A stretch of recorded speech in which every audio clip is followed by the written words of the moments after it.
more things they may not be seeing, so you can pull the right product and choose the right treatment. She is clean skin. I'm not seeing any makeup, which is I great. didn't wear any just because of this. Perfect. So in this circumstance, this is great. You can see everything on the skin. You don't have to worry about cleansing. If they have a full face of makeup, you can usually kind of take a look, but it's best to do a thorough analysis right after we do the cleanse. Usually I would just take a quick look over the skin, see if I notice anything. I'd proceed with the cleanse, and then I do my in-depth analysis, but for this purpose, we'll do our analysis first. What I usually do is I start up on the forehead. You can even do this without gloves, just so you can feel the skin a little bit. So I'm looking for any texture. I'm looking for any skin concerns. I'm not noticing any dryness or dehydration, which is great. How can you tell?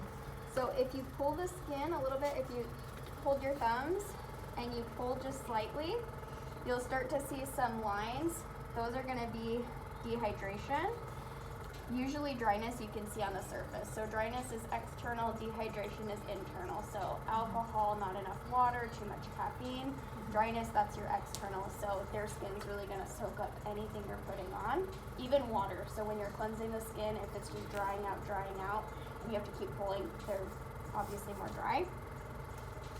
So I start on the forehead. We're looking for any congestion as well. I'm noticing some hyperpigmentation on the forehead. You're also going to look for pore size. So you're looking right through the T-zone. I'm not noticing any enlarged pores, which is great. During your analysis, you're also ruling out what skin type they are. So even though they may feel oily, if their pores are really small, they're not an oily skin type. They're either using the wrong products or their skin's overproducing, but they're not a true oily skin type. I'm not seeing any enlarged pores. She feels a little bit oily, or even just moist. It could be from the mask, any of that, but I'm not noticing any true oil production, which is great. You have a little bit of congestion through the chin. This could be from the mask or hormone related. Anything on the chin area, this is usually hormone related. And you can ask your client as well, so do you usually experience any breakouts? Where do you usually break out? On my chin On during your my chin? period. There you go. And we'll learn we'll learn mapping after this eventually. All right, you're gonna look right around the eyes. This is a really common spot to see melia. Those are those tiny little white cysts. They're usually right around the eye area. If your guest is noticing them pop up right out of the blue, you can ask them if they're using an eye cream. Sometimes using a heavy eye cream will trigger them to pop up if they've never experienced them before. I'm not seeing any of that. A little bit more hyperpigmentation through the cheeks. I'm not noticing any other congestion, just aside from these corners of the mouth and the chin area. So really, really normal. You're also gonna check for collagen. So you're gonna lift up. She has nice spring. Everything feels nice and plump. When you're checking for elasticity as well, you can do a little pinch. And then the quicker that bounces back, that means they have really good elasticity. If it's taking a long time and it's slowly going back, they're having some reduced elasticity. Is everything making sense so far? Mm-hmm. Alrighty. Well, everything looks great. I'm not seeing any contraindications. I'm not seeing any sensitivity. So we can proceed with your treatment. All right. I'll have you. So this is when you want to pull your product. Yep. So you can't pull product, meaning you can't dispense product onto your palette until you figured out her skin type, right? Yep. So you'll do all of this, and then you'll and you'll tell her your plan, and then you'll pull your product. Yep. So during this portion of the analysis, you're also talking with your client. What are their concerns? What's brought them in? Even kind of cross-ruling out, like, oh, they came in because they think they have acne or dry skin or whatever it is, and then you're kind of cross-checking to see if that's, that's correct, or you need to switch treatment plan or switch treatment. Depending on where you work outside of this, a lot of times it's just a gentle cleanser for your first and second cleanse. So you could pull that product or have it out, and then after you cleanse, do your analysis, then go pull your mask or exfoliator, that jazz. But you always want to check first. Anybody have any questions? All make sense? All right, ready to get going?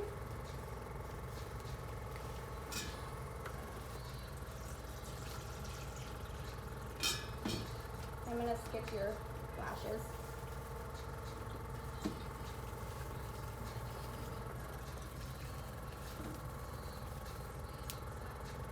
All right, we're gonna do just a gentle cleanse.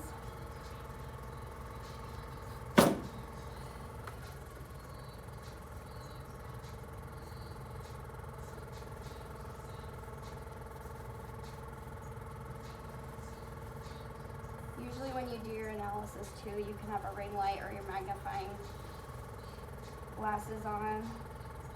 I believe you guys get mag lenses. I think that's what it is. Yeah. Yeah.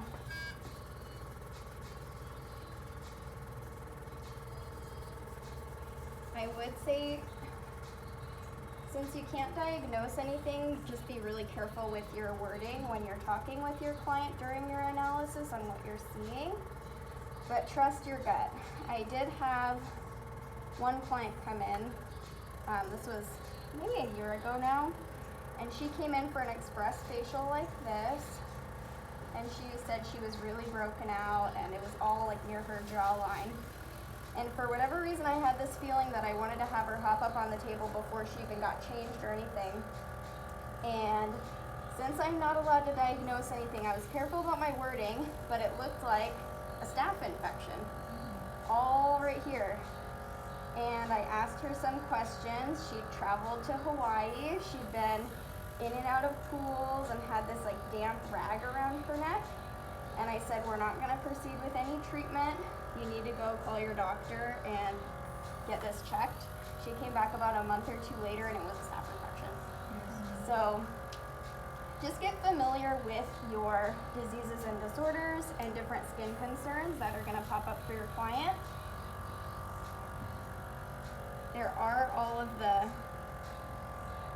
medical terminology names, but you want to make sure you're able to then explain it to your guests. So you might not use that name on a day-to-day basis.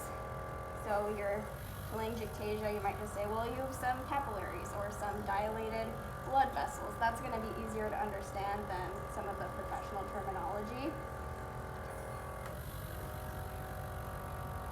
Or even just saying, Kayla, are you standing next to the machine? Annabelle is. Oh, can you just power it off? Because I Power just it powered off? it back on when she's done. Do you unplug it or No, you just there's a green power button. do you I hold did. it or do you just There you press go. it? Hold it or press it? Yeah, hold it. Oh. Oh, I was pressing it. I'm trying to avoid your clothing. Jessica, what happens if you accidentally or sometimes leave little bits of residual cleanser on the client's skin? Well, Like even under chin or around the ear? Well, it's going to be really irritating and it can dry their skin out. And a lot of times your client can feel that. So making sure, I'm going to show you how to check it. You're removing all the residue, because that's then creating a barrier on their skin too, so your treatment is going to be less effective. But it feels really tight when you leave the product on. So when you cleanse their skin, this is a really easy way to check their routine and what products they're using as well. As I ask them, well, after you wash your face, do you ever feel tight and dry? If I'm noticing that's the issue, but I want them to say it. If they're saying yes, most likely their pH is off and they're using the wrong cleanser. So if you're then doing that with your treatment and not removing their cleanser all the way, you don't want to give them that same feeling. This is just a basic gentle cleanser. They should not feel tight or dry after you remove it properly. And it's better to err on the side of caution and do an extra rinse than leave product on. Since this was just a first cleanse, I'm not too concerned about a little bit of residue because we're going to cleanse it one more time. But after this one, you want to make sure you're rinsing it really well and then even toweling it off. If you're doing a hot towel, you want to make sure all of that's off before you're toweling off. Because otherwise it's not the most relaxing experience to get a hot towel and then go back to kind of a lukewarm 4x4 with water and rinsing a few more times.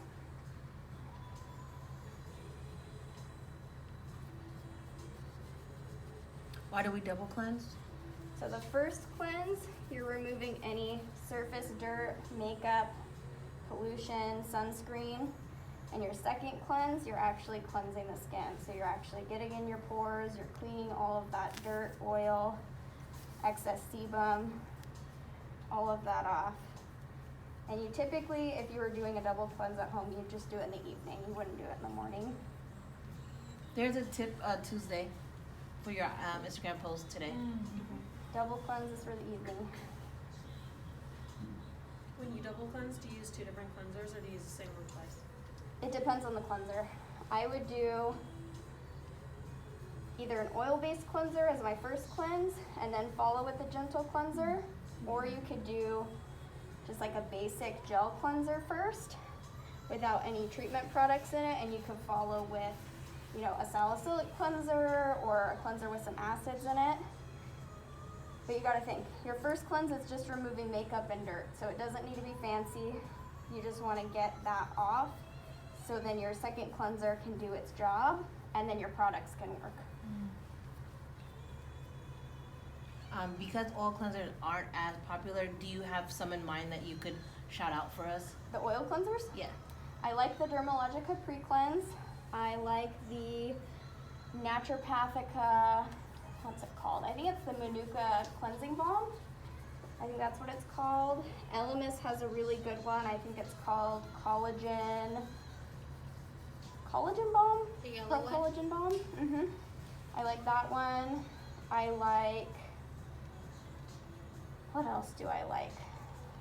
I think those are my top three that come to mind. I'm also not opposed to a cream cleanser as a first cleanse. I do feel like the oil cleansers break down the makeup better, but if you're just doing it on, you know, skin that just has some sunscreen on it, I'm not opposed to a cream cleanser.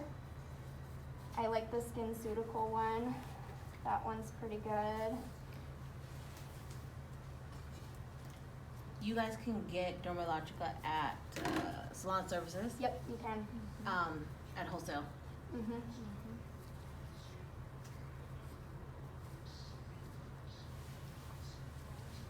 Usually this time of the year, they also have some kits that are full-size products, and you save a good amount of money if you go that route.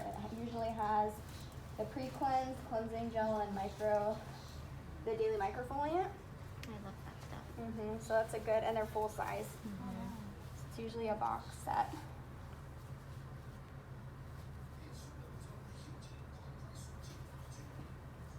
And if you were using, you know, the pre-cleanse and cleansing gel from Dermalogica, those are pretty mild. You wouldn't necessarily need to do a skin analysis before grabbing something like that, because it's just a basic cleanser. Jessica, you mentioned that you work at InSpa. What do they use? They use, What skincare they lines? have Dermalogica, they have PCA, they have Hydropeptide, they have, what else? I think Skin Authority. Hydropeptide, is that at Salon Services? It Yeah, is. I actually work for Salon Services. So. Oh, perfect. Have you signed these guys up yet?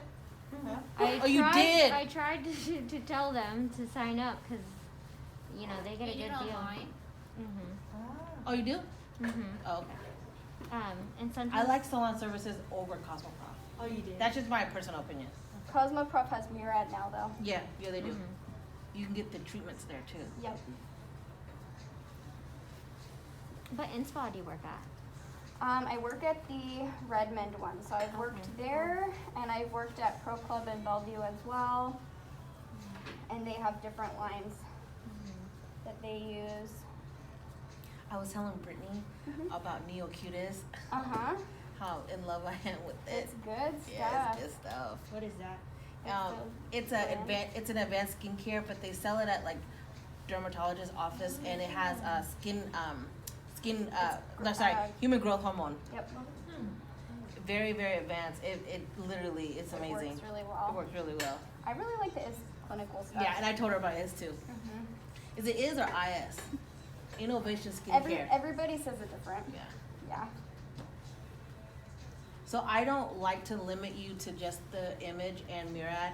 You are gonna have to be very familiar with Different lines out yeah, there. the functioning and performing ingredients for the lines that we carry here, because I want you to be able to rehearse them with your client. But I want you to get excited about other skincare too, because there are so many things that you could offer for your client. But here on campus, we'll focus on the 2 lines. But I don't discourage you guys from talking about other lines and comparing and bringing that up, because it's important to know, because your clients are gonna ask you, oh, have you used Neutrogena? Have you used even if this, you don't that? sell it. Yeah, Yeah. they really want you to know, and so what you could do is kind of work around it and be like, well, what is it like? And then you can compare it to something that you know a lot of. Mhm. Yeah. Yep. All right. So what I did just now is I just got my hands wet, and I did just like a rinse over her face to check if anything's foaming up.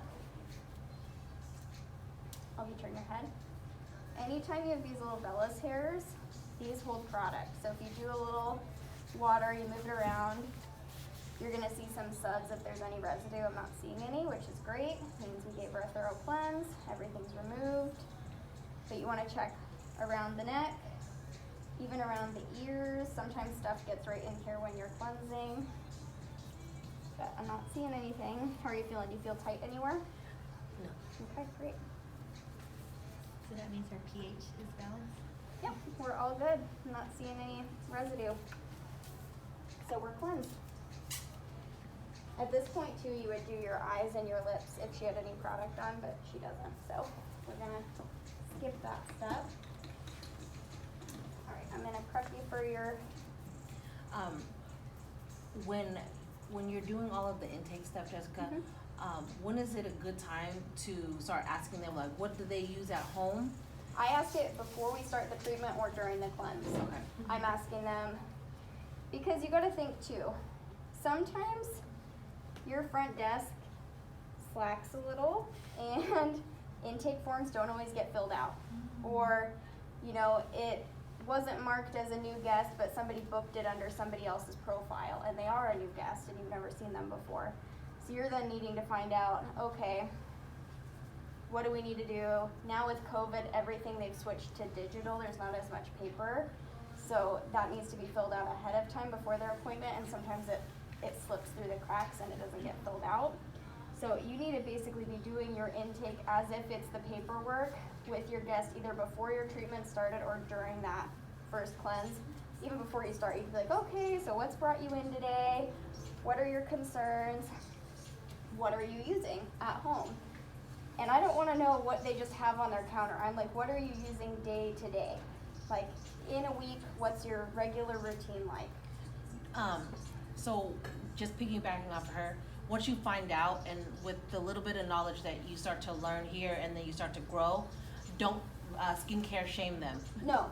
So they could say, I'm using Cetaphil. Yeah, I'm using Dove bar soap, and that's it. And I'm like, Just okay. educate them, saying, oh, okay, well, I want you to start trying this. Yep. Okay, so Jessica, then not to move too forward, my client, I've kind of sold her on coming in, and then I've kind of given her like a lightweight price point on what her service would cost. Sure. And if my client would leave with, she didn't really have anything to use at home, professional skincare. If she's gonna leave home with anything, whether it be cleanser, moisturizer, whatever, what do you highly recommend that your client leaves with? If it's like the first time, yeah, that's what I'm saying. If they're using nothing, or they're using Cetaphil or bar soap or Neutrogena, the first thing I'm gonna try to get them on is pH balance cleanser and a moisturizer. Something basic. It's kind of split. I hear some people say they want that, or they want to start them on a serum. But I think if they're not cleansing their skin and they don't have the daily routine of it, why start them on a serum that they're gonna drop, $120 on? I'd rather have them drop $60, $75, get 2 products, and have them use it every day, and then have them come in 4 to 6 weeks, check everything. A lot of times even that helps with whatever concern they're having, and then have them get the serum or whatever treatment product the next time they're in, because you've got to get that routine going of making it a habit, at least in my opinion. Okay. Right. And a lot of times if their pH is off, they're using like Neutrogena or Dove or Olay or whatever. Any sort of advanced products like a serum or exfoliator can be really sensitizing on their skin if their pH is off. So even say you were using Dove, even the cleanser we use might be really fiery on her because the pH is off. So keeping that in mind with what treatment you're going with, a chemical peel might not be the best first option. Like doing something really gentle just to balance everything. Otherwise you might be in for a really hard time with that. So I know client. that our moisturizer price points are between, I think 50 and 60 or 40 and 60, and our cleansers are going to be like 30 to 20, 40 or 29 to something. 39. Yeah. So if you're thinking about who you would sell to, those are the price points. And then with her suggestions, I actually agree with that, because you have moisturizer, which is your instant gratification, and she's going to feel good really quickly, and then cleanser to help balance her daily routine. Yep. And then she could use that day and night, so it's kind of like you could use both these products Yep. very often, and then you start to sell her on Yep. the other products as she starts coming in with you. I would say this is even a controversial thing. I'd rather have them get an SPF without Yeah. moisturizer without SPF instead of the SPF out of the gate, especially here. If we're not doing anything advanced, like if they're not going to get two things, I hear a lot of people say I want them to get the SPF. Yeah. But a lot of people won't use SPF in the evening, and I'd rather have them moisturize morning and evening, and then just get an SPF from the drugstore or something and implement that in. Yeah, I agree. Or have them come back for the moisturizer with SPF, just so they're using something morning and evening. Because otherwise, I don't really want them sleeping with SPF on. Some people are cool with it, and they're like, yeah, no, use the moisturizer with SPF morning and evening, just so you're using it, but that really rubs me the wrong way. Alright, this is that AHA, BHA treatment. I'm gonna show you guys a trick after we apply this peel. How's it feeling? Good. Okay. You have any sensitivity? I was earlier. Actually, the toner was actually kind of Pretty fiery. spicy, yeah. But it's also because the double cleanse. Yeah. And it has some salicylic in it, that toner. Okay, how are you feeling? Okay.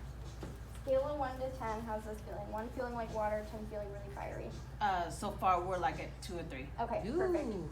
So she's Move getting a little bit fast. pink through here. It's totally normal. We're gonna keep an eye on it. If she were at a 7, anything above a 7, we would remove it. If since it's below a 7, we're gonna keep letting this sit. I'm also gonna work this around a little bit.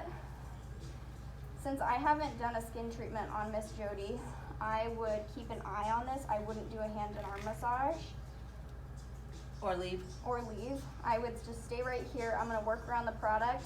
If anything, if I were to do anything other than look at this, I might do like a shoulder massage or something, but I'm gonna keep an eye on it. Some people who say this is really fiery and there's zero reaction, there's no redness in the skin. So say for instance your chin is like on fire right now. What you're gonna do is you can just press, and just the pressure of having your fingers there, it takes the stinging sensation away, and it allows you to keep it on just a little bit longer with them being comfortable if you're seeing that there's no reaction in the skin. It just confuses the nerves, so you can, like some people if they're fiery all over, I might just do like a little press like this, something where it's taking up more space, so the nerves are confused and they're like, okay, this isn't bad. I can tolerate this for, another minute or 2. So at the moment, as a client, I feel activity in the corners of my nose. Not necessarily corners of my mouth, but those are some things that you want to look out for. Yep. And then of course, going closer to my ears. I don't feel it because I don't think she put very much on there, but definitely in the corners of my nose. And then I'm starting to feel a little bit around my eyebrows. Okay. But I do love the fact that she's not fragile with me. I love that she's kind of heavy-handed, because it kind of feels like not a massage, but it just feels like a little hug. Yeah. And so, and you guys can chime in as well. Like, do you like the soft touches, or do you like when somebody's kind of really adding pressure? I like the pressure. Yeah. Yeah. I like That's- pressure too. Yeah. Yeah. I would say too, if you're doing a peel treatment like this, at my spa I even do one where we dermaplane and then we do a peel. You're not gonna massage the face after that, so I would do almost like a massage routine with this, moving the product around, so nothing's sitting. But it feels nice. You're getting the blood flowing. It does feel good. And then you're not just sitting there, right? And then you're not sitting there, because I wouldn't go and do a hand and arm massage, especially if the lights are down a little bit. You want to be able to see what's going on. Because things can change quick. It could be like nothing, and then all of a sudden, oh wow, you're really, really red and have some activity. How are you feeling? Scale of 1 to 10. Just in my eyebrows now. Okay. But Do you notice the difference if I'm pressing? yeah, Yeah. for sure. I do though, I know it might be a little intimidating just to start a facial on your models or even on each other. But definitely don't be fragile. Like, just get in there, and then you can start asking for feedback. Like, is this too much pressure? But don't be gentle. No. And if you're the one receiving the treatment from one of your classmates, be honest throughout Yeah. the whole thing. Say, this feels weird, or I have product in my nose, or I feel like you need to rinse me one more time. Be honest about it, because if you're not, they might not know, especially if they can't see anything different. So it's really important to ask your client if she needs to use the bathroom. I know it sounds so elementary, but she won't tell you until she absolutely feels like she's about to explode. So getting those kind of things out of the way. And do it before you sit down in the room. As you get your guest back, hi, I'm so-and-so, I'll be doing your treatment. Do you need to use the restroom before we get started? Have them go to the bathroom. Because nobody else asks. You're the first person, and then otherwise you're there. You do your whole walkthrough of the paperwork, you do your analysis, and then they're like, I kind of gotta go to the bathroom. So it's like, what if they're already changed and they gotta rechange, go to the bathroom, come back? Can anybody look on your protocol sheet and tell me how long Jessica keeps this on for? I think it's 5 to Is 7. this mine or yours? I think it's earlier. All right, I'm gonna start neutralizing this. This is just some water. When you're doing a peel, you need a bowl of clean water nearby. That's gonna be your first rinse. When you're new to enzymes, you can even do a cleanse with cleanser right after you remove everything to make sure everything is off the skin and nothing's still activated. Is it Dermalogica that has the cleansers that smell really good, like the different fragrant ones? You know, like they have like lavender, and they have like Maybe a little bit.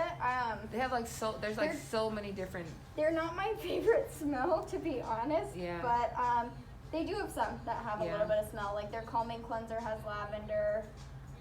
Their pre-cleanse smells really good. Yeah. That has lavender and a few other essential oils. Believe it or not, a lot of people are allergic to lavender. Yeah. No, I just use that as an example. I don't Yeah. even like it. I just, you know. Well, it's something to be aware of. So, Yeah. if I think there's she's any talking about what is it? Elemis? No. eminence. Eminence. Maybe it's Is that what it's Yeah, called? because they have a ton. Like they're like of really essential little. water. They're like really tiny little Yeah. bottles, and they just, you know. Jessica, Uh-huh. after I've dispensed a handful of 4x4s, can I put them back in my bag You can. if I didn't touch them? Yep. Okay, so this is important because disposables, sometimes they're disposable, so you just toss them. But they're expensive and Yeah, they I go was quick. saying, be mindful of how much you take out of the bag because you don't want to contaminate them. I'll say So kind of count how many, Yeah. count how many you think you'll use, and just take out what you are gonna use until you need to go back in and get more. But yeah, they do end up getting pretty pricey. Yeah, I would say too, if you're kind of on the fence, you don't know how much you need, is I would set a little extra aside and like wrap it in a paper towel and put it out of the way, or somewhere where you're not touching it, but you could like grab a few off and not contaminate it, so you're not having it all in the same stack. Like start with just a little bit. You don't really realize how expensive it gets until you're buying it yourself. Yeah. If you work for somebody and they're providing it, it's kind of like, oh yeah, we can use it once, throw it away. And then try not to get into habits of like only ordering one type of something, because things get out of stock, things get you just run You out. have to So be versatile. yeah. Yep.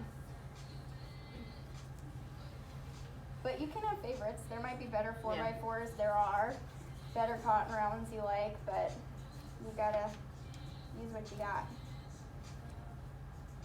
Do you like wearing gloves when doing facials, or I do. Here's the thing. I'm relatively clumsy, so there's always a cut or a nick on my hand, and I would not be touching a client with a cut on my hand at all. Like you want to make sure you're protected, especially even if you're not doing extraction. Say they have a little breakout, that can seep or ooze if you do a peel or a cleanse or anything. Some people are cool with that. I'm not. I feel like better safe than sorry. It does feel better on the client, I think, without the gloves, but there is a little bit of peace of mind for them and you if you're wearing gloves. I've only had one experience where somebody asked me not to wear gloves. They were like, can you not wear gloves? I think it feels better without gloves. And I'm like, it's protecting me and it's protecting you to wear these gloves. But some people are weird about it, so you have to know why you're wearing the gloves so you can explain it if the situation arises. How are you feeling, scale 1 to 10? Good. Do you feel tingly anywhere? No. Okay. So when we neutralized it, clean water, hands wet, massage that everywhere. That immediately starts the neutralizing. Then you're gonna clean 4x4s that are wet, wipe it off, and you're gonna keep rinsing. Another thing you can do, since it's an acid, is you can do a little rock with your 4x4s, and this helps to neutralize the acid as well. Like out of breath with this face shield. I know, I could I'm tell. like, oh my Sorry. gosh, usually I don't talk while I'm doing this. I know, it's the one thing, working with the masks and the face shields, I realize I get really tired quickly because you're trying to breathe through all these layers when usually it's not an issue. So like if you're waxing and you're talking with your guests, you're like, yeah, okay, tell me about you. How's everything going? You get a lot more sweaty. All right, overall everything's feeling good? Any sensation? No. Okay. If I don't have a fan brush, what can I use to apply that AHA? You can use your hands. You could use a glycolic applicator. It's like a big Q-tip, but I have no problem using my hands. You just want to massage it around. You could probably even use a 4x4 if you folded it into the fourths and just gave it a good rub, but Okay. I'm a big fan of using my hands. If a client has extensions, do you usually cover it? I don't.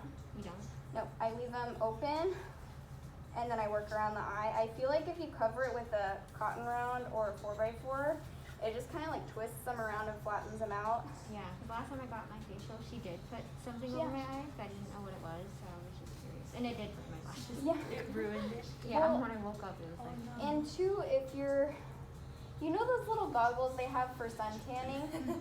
So those, I'm a big fan of for when you do your skin analysis, you just pop them on, put the light. People with extensions, you can't use them. They just like, kind of are lifted up and it just looks really awkward and it's not effective. Usually if you're getting extensions, you have that bright light on you anyways.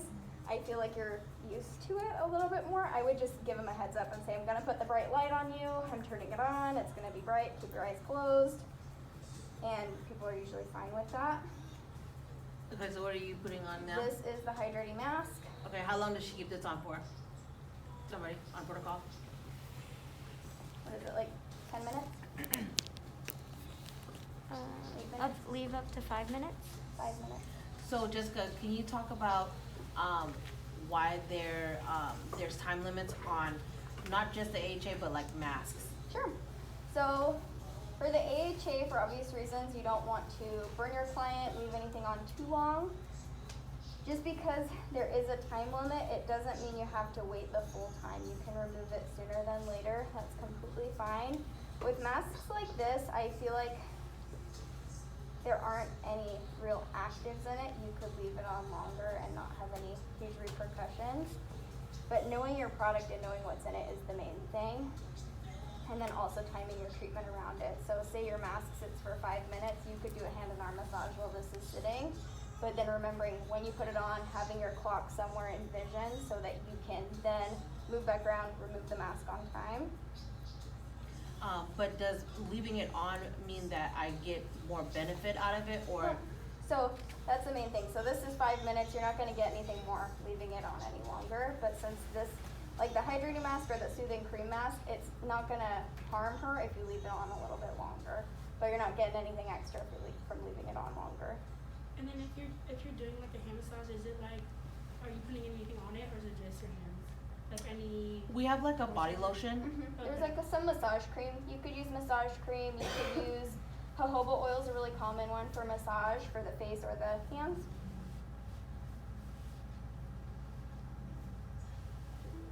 I would say too, take the time to practice on each other hand and arm massage. I don't think there's a hand and arm massage protocol here. So, you know, get a manicure, see what they do, see what you like, what you don't like, practice on each other. There's tons of videos on YouTube.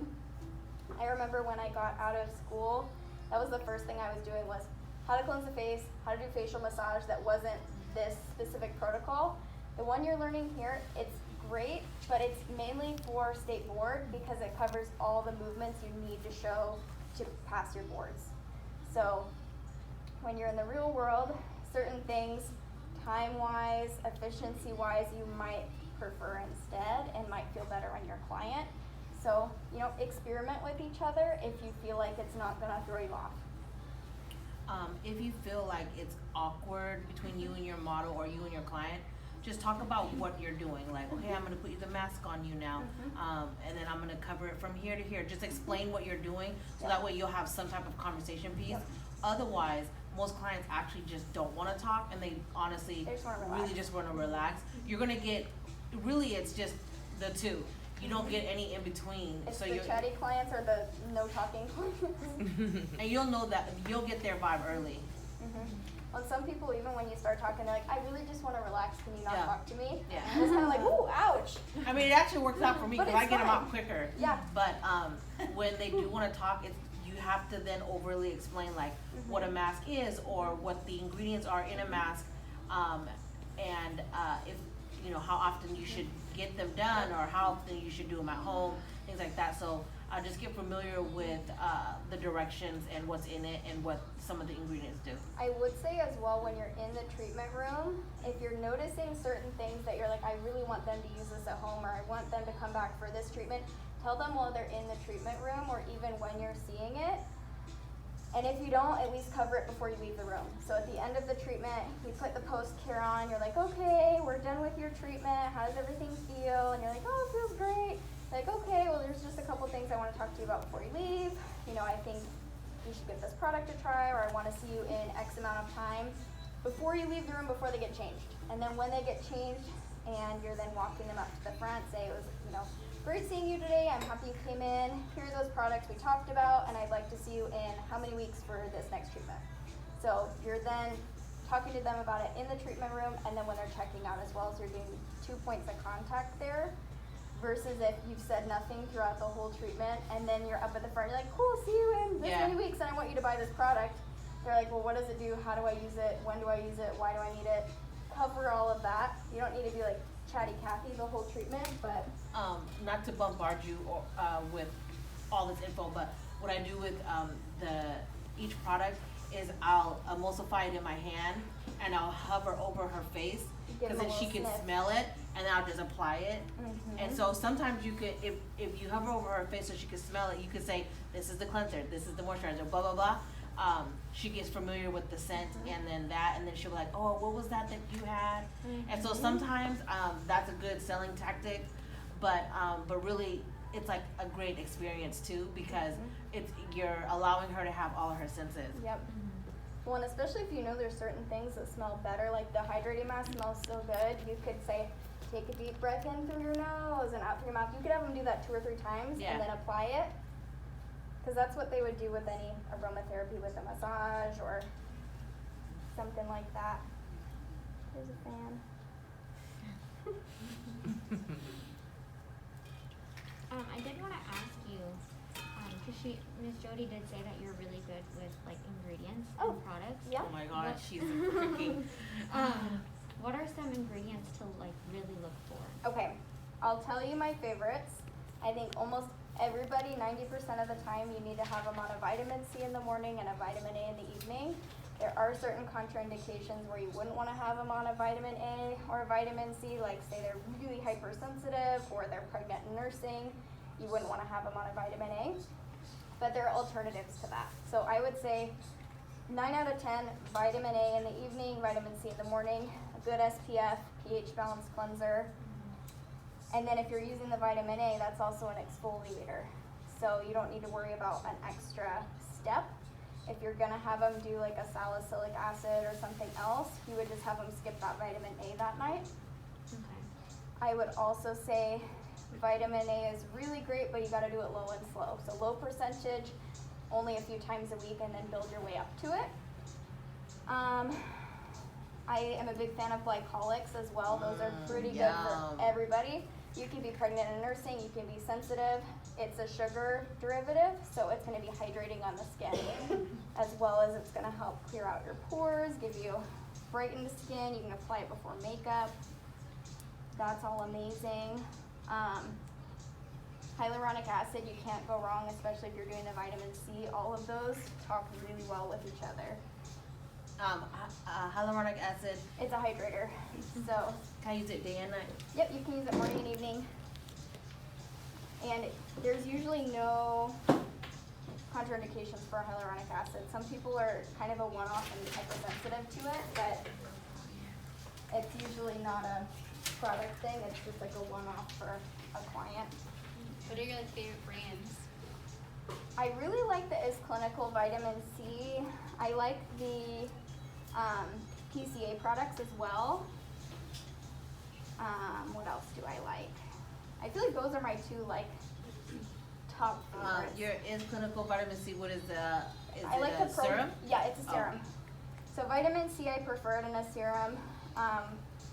For a vitamin A, depending on the product, I would even mix it in my moisturizer. That acts as a little bit of a barrier, so you're not just like scaly and flaky. Is that like retinol then? Yep. What do you like about the lines that we carry? I really like the education that Murad has. I think they're really good about explaining why you should use the products. It's really easy step by step with the numbers on the bottles, which is really helpful for your clients, so you're not having to explain too much of, what order things go. I like that you guys finally have peels with image, which is great. I heard their peels are really good. I hear really good things about it. They brought it on before, so I went to Evergreen as a student, but when I went, we only carried Murad. We didn't have image at the time. But I hear really good things about their chemical peels, as well as their home care. I really like the treatment steps of the Murad products as well. So all of their enzymes, I really like those. When I was in school, the acne enzyme was my favorite, as well as doing the redness relief facial. I really enjoyed that. Who's redness relief for? You can use it for anybody who has rosacea, who's sensitive, who has extra redness, even inflammation. So say you have an acne client, I would, if you were able to, mix and match, I would even do an acne enzyme and then do the redness mask, the seaweed mask. Yeah. This is a serum. This is the soothing serum. I'm just pressing this into the skin. This is a great thing to do if you have a little extra time and you're trying to fill the time, is you can do a couple little pressure points on the face and press it in. It feels really nice. And you're also kind of wasting the time a little bit, so if things go quickly. And then it feels like you're getting a little extra something. So it's, with an express facial, you're not getting much massage, so a little bit of touch therapy feels pretty good. What kind of treatments do you do? Just facials? So at my spa, I do microblading, I do waxing and tinting, I do lash lifts and tints. I do some skin treatments, I do some chemical peels, dermaplaning. I have a Skin Classic machine, so that's used to treat acne, hyperpigmentation, skin tags, all kinds of stuff. Are you talking about like the one on the wheel and then it has a whole bunch of No, so it's a Wands? tiny little probe, almost like a needle, and it runs high frequency through the tip, and so you can treat all kinds of different skin abnormalities with it. So you would just like, say like this little hyperpigmentation spot, you would turn the dial to a certain setting, and then you would just basically zap it, and it turns dark, and then it'll flake off, and it will be gone. It's very results oriented. You'll see it. What's it called? Skin Classic. I do microneedling as well at my spa. Wow, I'm out of breath. Sorry, guys. What do you do at InSpa? What At service is it? InSpa, you do waxing and facials and peels and kind of like an array of skin treatments, as well as some waxing and tinting. And then we do lash lift, and they offer extensions, but I don't do extensions. For somebody graduating and not knowing exactly what they want to do it, do you recommend booth rent, owning, or working for a spa? I would work for a spa first. You don't even have to work there for a long time, but you really get to know what you like and what you don't like and what you would do on your own. Or maybe you're happy, working for somebody else, but you get familiar with other brands, and a lot of times they will train you on different services, so you don't have to go get a certification. They'll teach you how to dermaplane, they'll teach you how to microneedle or lash lift. So you don't always have to do all of that right out of school. I would say that's one thing that I wish I would have waited on, was going and working for somebody and let them teach me the certifications, because if you're working for a company, they want you to do it their way anyways. So even though like when I'd been dermaplaning for almost 2 years, and I went to work at Pro Club and they wanted me to do it their way of doing it.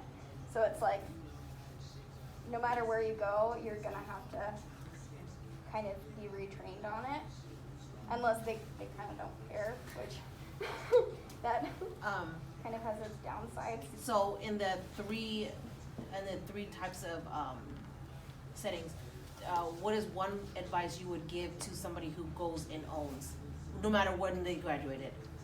I would say do as much practice as you can and get as much feedback as you can while you're in school, and get your clientele in order. I would not open a business unless you have your clientele ready to go, Okay. because it gets expensive out there, and So would you say the same about booth rent then? oh yeah.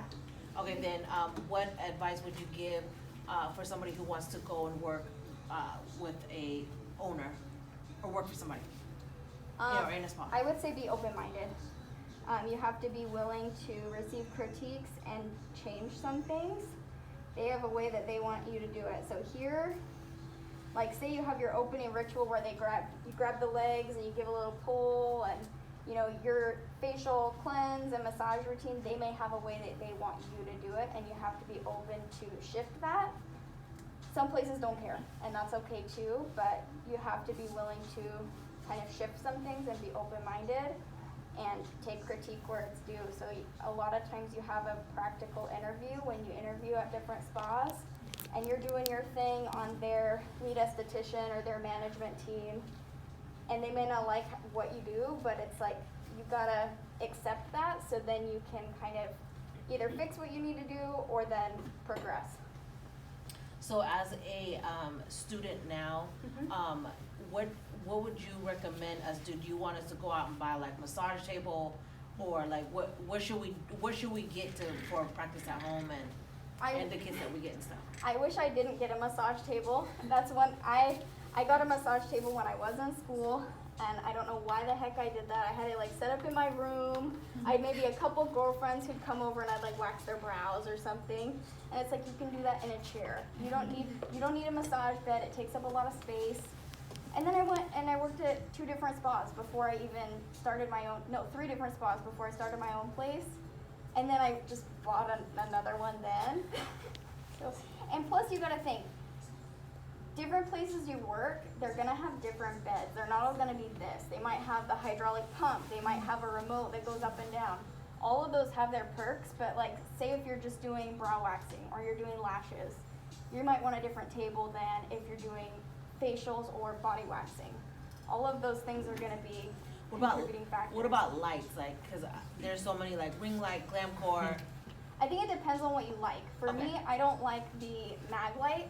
I never use the magnetic light looking through the magnifying glass. It just, I just bought that. yeah, I just bought that. I got the whole little that's set. cool.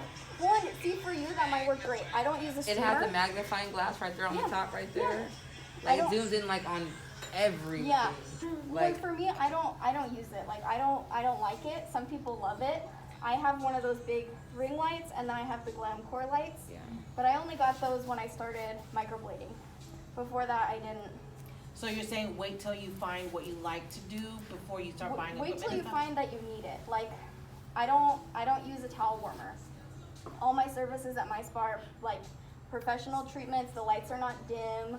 I'm using 4x4s and cotton rounds, so I don't use a towel warmer. There's no need for For a towel while, warmer. I actually used a crock pot. Yeah, you can. And I have one of those. You can use a crock pot. They got this all I've- different sizes I've used now. a rice cooker. Oh yeah. You can That's use any smart. of that in That's the super meantime. smart. Yeah, don't. You don't need to go out and buy that, or even like a steamer right out the bat. You can use hot towels instead of a steamer. With COVID, you don't really need a steamer anyways. Like, you're not allowed to use it, or it's really minimal use. Okay. But I would say you don't need to go out and buy everything right out of the bat. You don't need to go buy your wax pot and towel warmer and steamer and all that stuff until you figure out what you're doing and what your clientele wants too. Like, find your niche of what's gonna generate the income, what you're bring the gonna clients in. enjoy, and what your clients are looking for. Yeah. Because you don't need to offer everything to be successful. Figure out what you like and what your clients are, what clientele you want too. Like, for me, my niche, I'm looking for like the older women who they're willing to do the treatments and come in on time. They're willing to buy the product. They're willing to follow instructions. I don't want the college students who don't have no money and they're not consistent. Like, you gotta find your niche. Or say you're really into lashes, there's a niche for that too. So that's what I would say. Any advice on not how to retail, but like how to get your clients into a system or a regimen, That's a good question. or even just getting them to take it seriously? I think anybody who's coming in, you already have them ready to go. If they're already coming in, that's the first step. So it's just how you're approaching it and how you're talking to them about it, because they're already there. That's the hardest part. And as long as you have to build the trust, I would say. They shouldn't be thinking that you're just trying to sell them something. It should be coming from a place of, I wouldn't recommend this if I didn't like it or wouldn't use it myself, or I've seen the results and I believe it's gonna work for you. Give it, 2 months. If you don't like it in 2 months, let's make a shift, but I can almost guarantee you're gonna see something in 2 months if you're actually following the instructions and you're coming in. But being honest with your clients and building the trust. If they don't trust you, they're not gonna buy from you and they're not gonna come back. So build the relationship. What are my aftercare instructions for this facial? You gotta wear SPF in the morning because you get a peel. You don't need to change anything for this evening. You can leave everything on. I would avoid any serums for the next, you're a little off, there you go. You want me to turn it on for you? Yeah. I would avoid any serums for the first 24 to 48 hours. You might be a little sensitive because we did a peel, but kind of gauge your sensitivity. So no like vitamin A. Can I work out after this? Yeah, Like go in a hot there's tub no, and stuff? Okay. yeah, no problem with that. So this is just a mild peel. Any, When's the next time I can exfoliate? Cause I just bought one. I would say a week. I'm just going. Give it a week. Okay. Yeah. Same thing like if you were to dermaplane or do a heavy peel, I'd say like 1 or 2 weeks, and then you can start everything up again. Can I wear makeup after this? Like directly after this? I would wait 24 to 48 hours. Yeah. Cause that's another thing. They might be going out or whatever. So just Yeah. trying to be mindful of who your client is, so that way you can Well, and care ask for those her. questions before you start your treatment too. Some people are like, oh, I'm going out right after this. I'm gonna put a full face on. Yeah. Like, okay, well, I don't want to put a ton of extra product on you. Maybe like my aftercare stuff, I'm not gonna do a lot of layers, so you can put everything on. It's not just like peeling up and rolling off. One thing I did like about her wearing gloves is that I noticed I got all the product and it wasn't in her nails or in, Yeah. on her skin. So I will say I actually got all of the product, and I actually felt the difference, even though it wasn't as comfortable. That's one way you can kind of sell it too. Like, I just want to ensure that you get all the product and that it doesn't absorb into my hands. I mean, we're not absorbing much here, but it did feel like I got like all of it. I will say too, if you're doing this every day, your hands are gonna be so destroyed. If you are not a glove person, at least wear the gloves when you're doing the peel. Yeah. Because otherwise your hands are gonna get so torn up and so dry and sensitive. You might not notice it the first day or two, but it takes a toll pretty quickly. So at least for the peel, wear the gloves. I'm not really good at this, but how do you recommend approaching like follow-up? Do you follow up with your clients days after, or you just wait for their next appointment? I think one of the perks of having your own business is you can be the one to check them out. And what I do is I say, do you want to rebook your appointment while you're here? I always ask them that. And I say, well, I want you to come in, this amount of time before they're even sat up and dressed. Before they check out, I already tell them, I think we need this many treatments in this series or whatever you're going to call it. I want to see you back in this many weeks. Let them get ready, and then when they check out, say it's checking out with me, I'll say, do you want to rebook that appointment for X amount of weeks while you're here? And that's usually you're in. I would say if you're waiting, there's not a guarantee they're coming back. Something if you're working for somebody else, what I would do, say they're getting changed, you've already talked to them when you want them to return. I run up to the front desk and I say, I told them to rebook for this treatment in this many weeks. I told them about it. Follow up when they check out, please. They don't always do it, but tell the front desk, and then when you're walking your client up, say, I want to see you in this many weeks. So-and-so can help you rebook that if that's something you want to do today. Here's the product, blah, blah, blah. But as many like follow-ups as you can get, you can kind of gauge the client too. Some people are not interested and they're just wanting to relax, get in, get out. Maybe they have a gift card or it's a birthday or something. Right. But What's your favorite microphone